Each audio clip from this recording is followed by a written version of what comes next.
Welcome back, fellow beef inspectors. Thanks for your continued interest. Let's talk briefly about your research project dealing with the Pat the Bird's image. What did you find? Let's recap. Here's the original Pat the Bird's image. Here's the dates that I found for each of the individual animals. Here they are rearranged according to those ages. Does the diagram look any different when you place the individual animals in the sequence by how old they supposedly are? Do you notice that the one considered to be the closest to modern birds, Archaeopteryx, actually predates all of its supposed ancestors by a significant amount of time? In the case of Velociraptor, it's almost 80 million years. Take one more look at the original chart. Now the corrected sequence using their dates. Now do you understand why we are encouraging you to become beef inspectors? Because if you don't, it's very easy to be led astray. Please allow me to make a point here, and I may step on your toes. As Christians, many times we want to look for the best in everything, to give everyone the benefit of the doubt.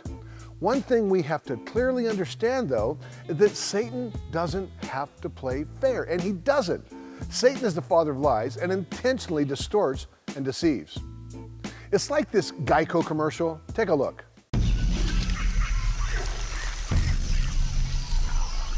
I think we should have taken a left at the river. Tarzan, no. Where Tarzan go? Tarzan does not know where Tarzan go. Hey, excuse me, do you know where the waterfall is? Waterfall? No. Me, Tarzan. King of jungle. I know you wanted to. If you're a couple, you fight over directions. It's what you do. If you want to save 15% or more on car insurance, you switch to Geico. It's what you do. You have to do that right in my ear. Satan deceives. It's what he does. Let me give you one more example. Let's go back to the image of Deinonychus with feathers. This one breaks my heart. When we lived in Chicago, there was a traveling dinosaur exhibit that came to Navy Pier. I took my children there so that we could see all of the evidence and we could talk about it. One of the stars of the show was Deinonychus with feathers. As I was standing there looking at the thousands of people milling around, one father caught my attention. He was obviously excited about the reconstruction of Deinonychus. He called his three boys, "Come here, boys, come here. You gotta see this. I never knew this dinosaur existed. This is my favorite dinosaur." Okay, beef inspectors, would you like to see the actual evidence for Deinonychus with feathers? Are you sure? Okay, take a look. No, whatever device you are watching this from has not broken. At least I hope not. This is what was found to support Deinonychus with feathers. Nothing. The only way they got feathers on Deinonychus was to glue them on. Don't just trust me. Let's take a look at what the curator of birds at the Smithsonian Natural History Museum, Dr. Olson, has to say about this. The hype about feathered dinosaurs in the exhibit currently on display at the National Geographic Society is even worse and makes the spurious claims that there is strong evidence that a wide variety of carnivorous dinosaurs had feathers.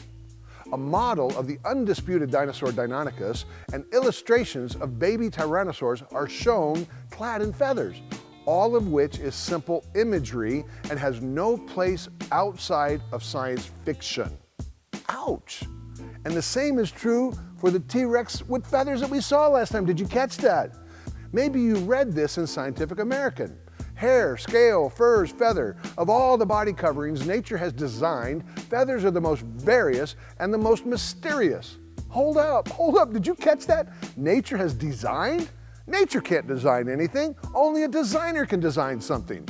How did these incredibly strong, wonderfully lightweight, amazing, intricate appendages evolve? Where did they come from? Only in the past 5 years have we begun to answer this question.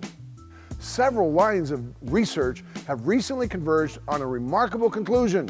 The feather evolved in dinosaurs before the appearance of birds. Second, paleontologists have unearthed a trove of feathered dinosaurs in China. Hold up, there's a trove of feathered dinosaurs in China?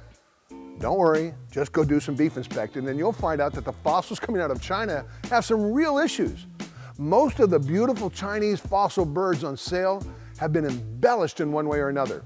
Some may be assembled from broken pieces of several fossils, while others have missing features added. Almost every one that I've seen on the commercial market has some reconstruction to make it look prettier, says Craig Dersler, a paleontologist at the University of New Orleans in Louisiana. Jeff Hecht, writer for New Scientist magazine, says, the farmers do not believe that this is wrong. They look at it as restoring an art object to make it more marketable. The whole commercial market for fossils has gotten riddled with fakery. What is frustrating is that even though there is no evidence to support this interpretation of Deinonychus with feathers, when you go to the Chicago Field Museum, as well as many other natural history museums, you're going to see these depictions. It's just not true. By the way, there's another problem. You're being even further misled by these images. By putting feathers on Deinonychus, it leads you to believe that this was one of the dinosaurs that was in the transition to the birds. That's simply not true. Even if you accept dinosaurs to bird evolution, Deinonychus is not one of the supposed dinosaurs that evolved into the birds. First of all, Deinonychus supposedly lived 108 to 115 million years ago. That simply won't work when you find birds that are dated back to 150 million years old. You can't have the grandkids living before the grandparents. This is unless you have a time machine. Good luck on that one. Secondly, there are two types of dinosaurs. There are ornithischian and then there are saurischian. Ornithischian are bird-hipped, saurischian are lizard-hipped. The dinosaurs that we've seen so far, like Deinonychus and Velociraptor, are bird-hipped dinosaurs. So what's the problem? That's a great thing, right? Well, the problem is that according to the evolutionary model, birds evolved from the lizard-hipped dinosaurs and not the bird-hipped dinosaurs. Every time you see a bird-hipped dinosaurs with feathers being put on them being used to support bird evolution, you're being deceived. Do you know any bird-hipped dinosaurs? I bet you do. Take a look. Wow, you think we have a problem? No wonder the fossil evidence for dinosaur to bird is missing. It's very clear that what we see in the world is consistent with what we read in the Word of God. So the bottom line on the running lizard over time that's turning into a bird, I'll let one of my favorite movies give you the answer. Take a watch. Sal, where's Eddie? He said something about being on the verge of an evolutionary breakthrough. Really?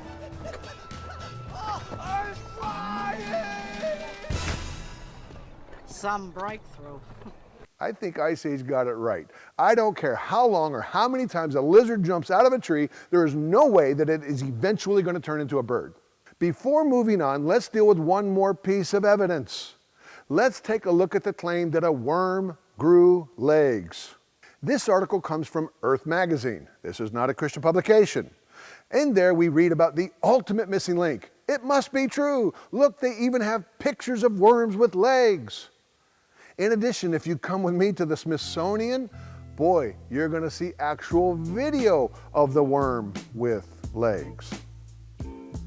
Man, we are so fortunate that Adam was scuba diving and he just happened to have his GoPro and he got that on film for us. That's great. It's time to do some beef inspecting. Remember, we don't want to just look at the cool pictures or the cool video. We want to see the actual evidence. So here goes. The paleontologist's portrait shows a rounded worm that was symmetrical from side to side and had something like a head. This worm contained 3 tissue layers, the ectoderm, mesoderm, and endoderm, wrapping around the gut cavity. Man, I can't wait to see this evidence. There's actual fossil evidence showing tissue layers? Man, this is going to be great. Let's read some more. The body also may have housed a primitive heart and a blood and vascular system and a cavity called the hemocoel that could fill with blood to aid respiration and bolster the body. This is really gonna be amazing. I mean, you've got fossil evidence for 3 tissue layers, a heart and blood and lungs. I can't wait to see this. Let's continue reading. Valentine thinks the ancestor left some mementos of its existence 565 million years ago, or about 20 million years before the Cambrian explosion. By the way, did you catch the 565 million years ago comment? I know that this raises a lot of questions, and Christians just basically say, what are we going to do? We don't know how to handle the millions of years. Doesn't carbon dating prove that the Earth is millions of years old? Well, we'll address that in the next class. I've given you some reading to do before that class though, so make sure that you do it. This is going to help you understand the radioisotope dating process. At the beginning of next class, I'll give you a simple illustration to help explain it. For now, let's continue with our worms that grow legs. What's the actual evidence? Here goes.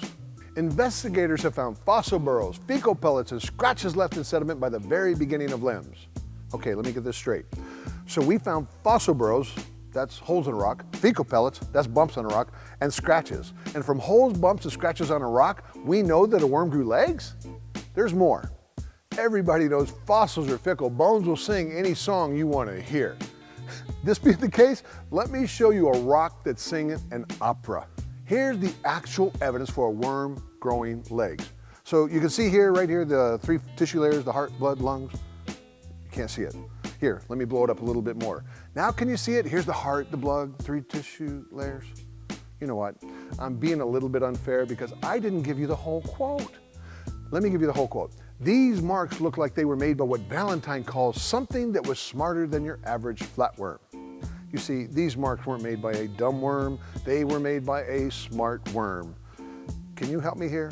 I know by now you know I need help, but how in the world can we tell a dumb worm from a smart worm? I mean, we got 2 living worms right here, right now. Help me, please, really, seriously. Oh, this worm, he's a genius, and he's just dumber than dirt.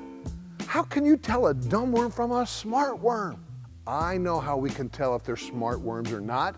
They have a distinguished palate. I've been told you don't like my dirt. Now, I know how we can tell the smart ones. They plan ahead. Well, I'm not sure if we can afford stomach insurance right now. We're trying to put the kids through the small intestine. That one doesn't work either. I know. The smart worms have the best pickup lines. Why, yes, I am currently unattached. Well, I think you can tell I'm joking. None of those work. Here's how you can tell the really smart worms. It's very simple. Look at their pelvis. I think that's enough for this class. Hopefully you can see that the worldview is impacting the interpretation of the evidence.